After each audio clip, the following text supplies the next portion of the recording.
Well, Larry, would you like me to top up your coffee while I'm up? That coffee's been sitting there all morning. It's probably cold. Well, I suppose I could start a fresh pot before Sid and I get busy exploring mid-side possibilities in this afternoon session in the studio. Yeah, sure, whatever you gotta do. Alrighty then, and while the coffee's brewing, all the people looking in can have a listen to our mid-side matrix in the context of a mix. Compressed, EQ'd, and blended with close mics and overheads. So if your drum mix lacks depth, warmth, and clarity, then listen to this with one side flipped, bidirectional mic phased with matched polarity.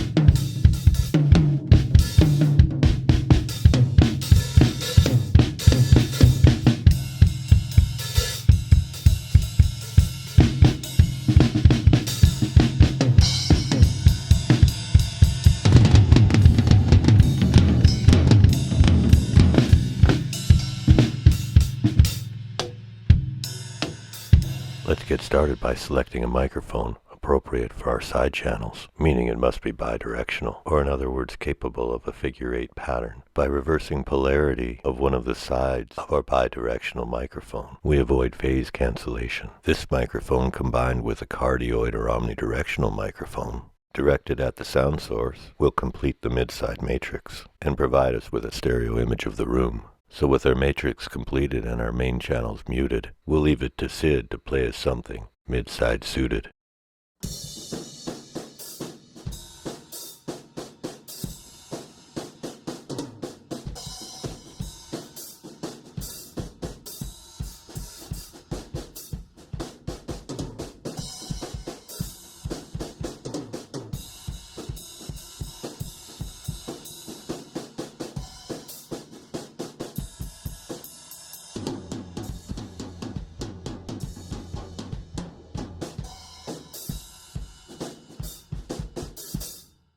Using the preamplifier's mid-side matrix, the mid-channel is designated as channel 1, and the bidirectional microphone is routed to channel 2. However, the output of the preamplifier is simply left or right, and is now at line level, ready for further processing. There are other ways of establishing a mid-side chain downstream of the preamplifier, each method having its advantages that are worth exploring, but this simple and effective method will serve our purposes for today. Monitoring of the preamplifier's output channels independently for EQ purposes is essential, as these two signals compared will vary greatly. Before we send our signal to the main mix, we'll knock down our transients, or our peak frequencies, using an audio compressor. We used a 4:1 ratio, suppressing no more than 6 dB at peak, with a slow to medium attack and a quick release, yielding excellent results. What do you think, Larry? Did I leave anything out?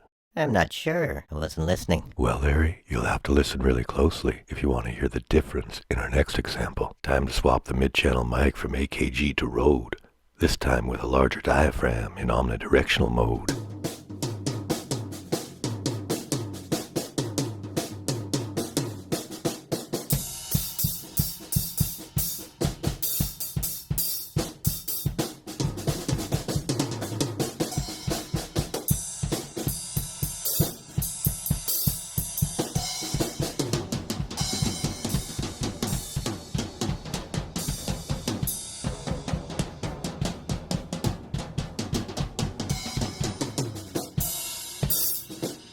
That reminds me. Reminds you of what, Larry? It reminds me of when I had a car. Dare I ask how that reminds you of a time that you had a car? Well, that's how the satellite radio sounded after it got broken into while I was shopping. It was so strange, they left 2 holes in the back dash. Well, Larry, it seems that they felt they needed those subwoofers more than you did. Guess so.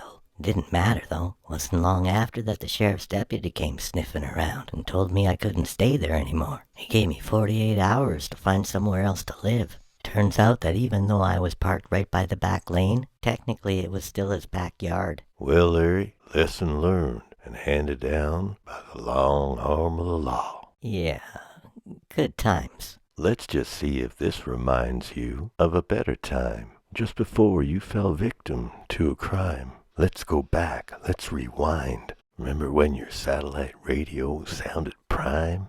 And now listen to this while you reminisce, and we'll blend in the close mics this time.